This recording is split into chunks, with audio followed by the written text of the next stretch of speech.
成立47档的随和益智中心，收容超过300位身心障碍者，除了聘请专业教师进行治疗，安排训练工作技能、甲社会生活技能等。中心每档的人事成本、甲开销费用，大约需要2300万。这经费大多拢是来自社会上爱心人士的捐助，但近来因为疫情的缘故，募款的状况无啥好，所以议员洪玉凤特别看线西区扶轮社资源，捐出20万的善款，帮助随和益智中心。各位先看这边。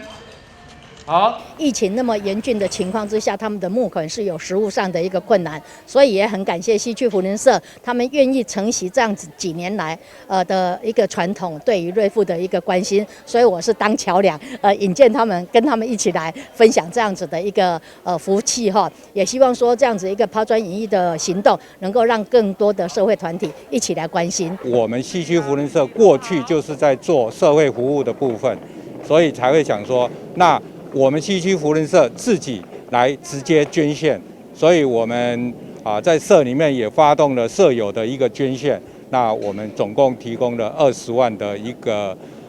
金额给瑞意复制来做一个生活环境上的一个改善。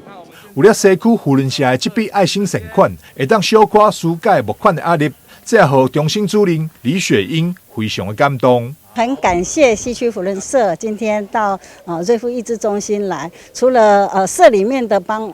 忙哈，大力的帮忙，然后社员也因着这一次的活动也给我们很大的资助，然后因为这样子呢，1月份的经常费的支出呢，可能就会比较不那么担心哈所以非常感谢扶轮社的社友们这么慷慨的到瑞妇来所做的关怀。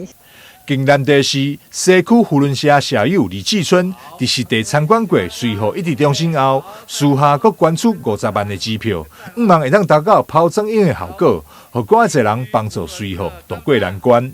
台南新闻张硕维采访报道。